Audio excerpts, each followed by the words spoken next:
Hello everyone, Charles Watts here, the Arsenal correspondent at Goal, joining you on Monday at the start of another week, the start of a huge week for Arsenal. Do or die?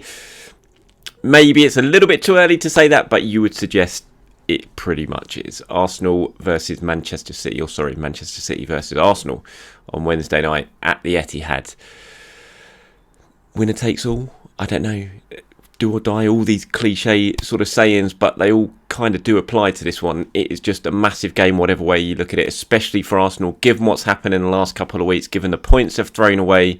You have to think if they don't go to Manchester City and get something, then that's it. It's done. The title will be going back to the Etihad and it won't be coming to North London. So huge game for Arsenal. Can they somehow pick themselves up after what's gone on the last couple of weeks? Can they find a way to win despite the injuries, despite pretty much everyone expecting Manchester City to emerge victorious on Wednesday night? Can they find one of those huge wins that they've done before in their career, in their history? Anfield 89, Old Trafford 2002. It has been done before. Can they do it one more time? That is the big question heading into Wednesday. If they are, they're going to have to do it without William Saliba again, which is no great surprise. You know, even if he had been patched up to be fit or 50%, 70% fit, could you really throw him in at the Etihad against Erling Haaland when he hasn't played any minutes for a month? Potentially, you could say yes, just because he's that important, but it would have still been a huge risk. But it doesn't look like that's even going to be a consideration ahead of Wednesday night. David Ornstein obviously reporting earlier today on The Athletic that Saliba is out, and it's no great surprise. It just felt like he was going to be.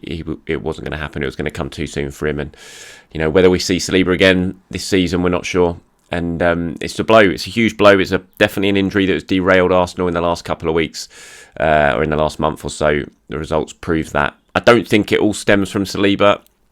Like I said in the previous video, Arsenal were beginning to concede goals before Saliba even got injured. They got the game conceded against Bournemouth with Saliba in the team. They conceded it twice at Sporting Lisbon with Saliba in the team. Conceded twice at Aston Villa with Saliba in the team.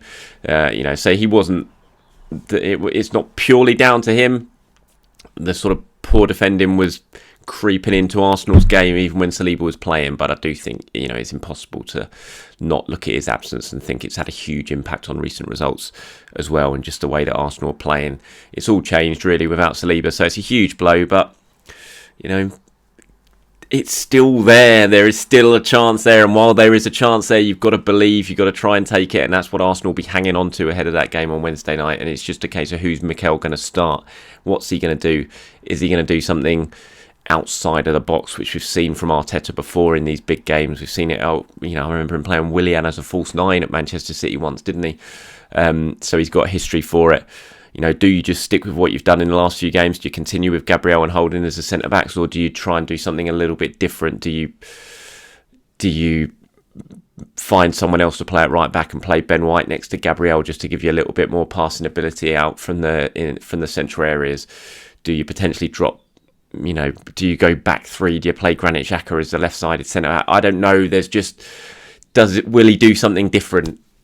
Personally, I think you probably just go with what you've done already. I'm not sure changing everything for the biggest game of the season is ideal. We saw what happened with Tottenham yesterday when they decided to suddenly go with a back four rather than their usual back three at Newcastle, and absolutely disintegrated, conceding 5 goals within 20 minutes, and then suddenly they went back to the back three anyway. So sometimes changing everything can derail things even more. So we'll have to wait and see what Mikel Arteta does, but there's some big decisions on who should start. Will Granit Xhaka be fit? You would hope he will be, so he can come back into midfield. But then for me, I think Trossard has to start this game. I really do. I don't know how, I don't know where. I wouldn't be overly disappointed if Jesus is on the bench and Trossard starts up front. And that's not a slant at Jesus. I think he's done well since he's come back from injury, considering how long he was out and the extent of the injury. He scored goals. But I just feel Arsenal are a better team when Trossard plays. I think you have to play your best players in the biggest games. And for me, Trossard is one of Arsenal's best players at the moment. He's in form. He makes a difference whenever he's on the pitch. So you've got to start him for me. And I think, as I said, I felt Trossard should have probably started in that game rather than Fabio Vieira, even though it's not Trossard's best position.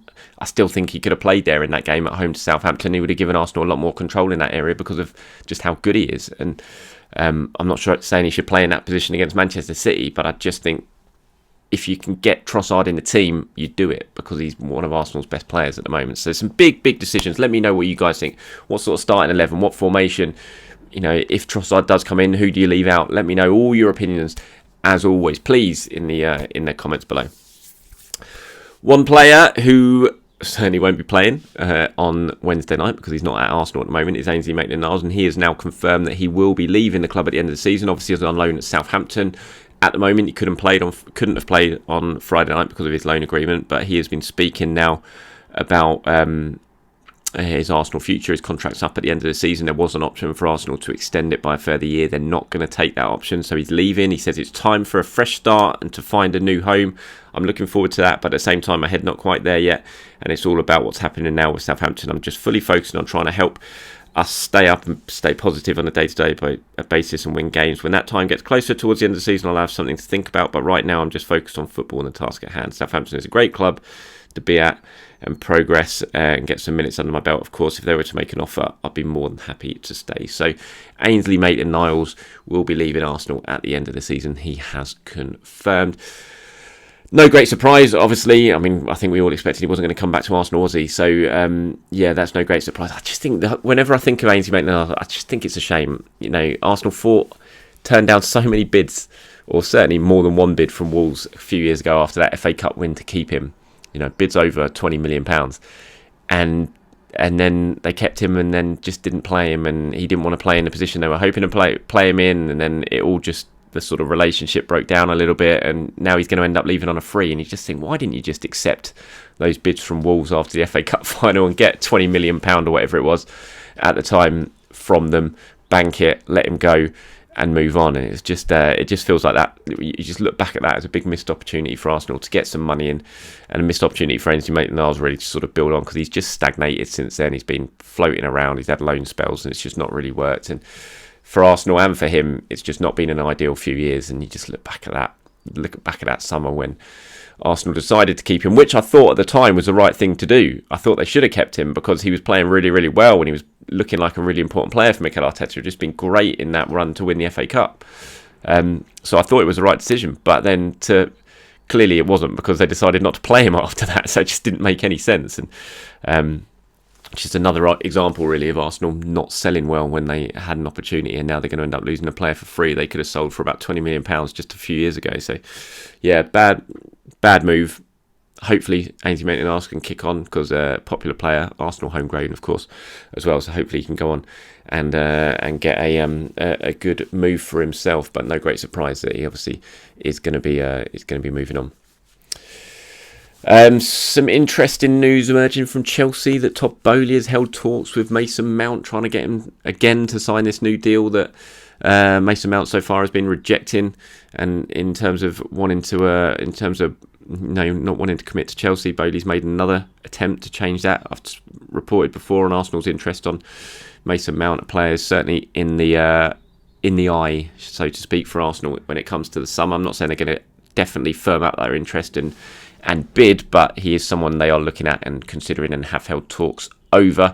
Plenty of other clubs as well interested in Mason Mount, but Chelsea not yet giving up on signing Mason Mount. What Mason Mount would mean to Emile Smith-Rowe, who knows, but the Emile Smith-Rowe situation just continues to baffle. I don't understand it. I said that the other day, and I just don't get it. And look, I'm a massive Emile Smith-Rowe fan, and I think you guys always know that as well, because you always call me up on it. But how Smith-Rowe's not getting a look in at the moment, I just don't get it. When you got a player, second top goal scorer last season, him and Bukayo Saka pretty much kept Mikel and Arteta in a job when things were going really, really bad the season before that. And he's back, he's fit, he's absolutely fit, injury-free, pain-free for the first time in ages, and he's just not getting a look in, and I just don't get it. And you think if Mason Mount arrives, then what does that mean for Smith-Rowe? It can't mean very good. It can't mean anything very good.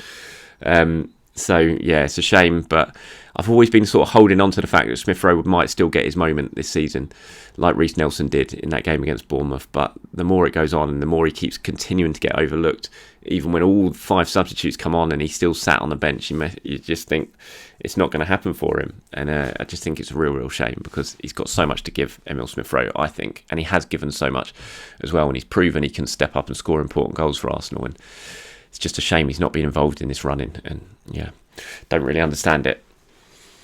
Okay, elsewhere, first of all, congratulations to Arsenal women. What a fantastic result that was away at Wolfsburg yesterday in the Champions League semi-final. 2-0 down with all the injuries that they've got, huge injuries, missing so many key players, to fight back and get a 2-2 draw. Just an incredible result, and gives them everything to play for the second leg at the Emirates on the Monday. And yeah, full credit to Jonas and all the players in that, because that is one hell of a performance. Fantastic away support, travelling over to Germany for that one as well, which was great to see. And it's going to be an absolutely bouncing Emirates for that second leg, which is coming up, so can't wait for that. And the Youth Cup final, of course, I'll be there tomorrow night. Huge game for Jack Wilshere and his under-18s tomorrow against West Ham at the Emirates. Expecting a big crowd, well in excess of 20,000 for that. Hopefully around the 30,000 mark. We'll have to wait and see. But huge game coming up. I put a piece out this morning with, I spoke to Manuel Frimpong, looking back on the 2009 Youth Cup winning side that Wilshere was a part of as a player. The last time Arsenal have won that trophy. Of course, it's been a 14-year long wait for Arsenal, and hopefully they can end that tomorrow at the Emirates against West Ham. So get down to that if you can. I'll be putting out a few different pieces in the build up to that match ahead of the games. Keep your eyes peeled on my social media for all of that. And then, of course, all eyes on Manchester City, that big game at the Etihad, which I'll be at on Wednesday. I was going to say looking forward to it. I'm not quite sure how to feel about that game at the moment. But yeah, one thing is certainly going to be tense. It's going to be nervy, and fingers crossed Arsenal can find a way to keep themselves in it and come back from the Etihad with something to their name. Thank you very much for watching, everyone. Appreciate your time as always. Anything you've agreed with, disagreed with, that you've seen or heard on this video, please do, as always, let me know in the comments below. Until next time, everyone, have a very good day. I'll speak to you soon.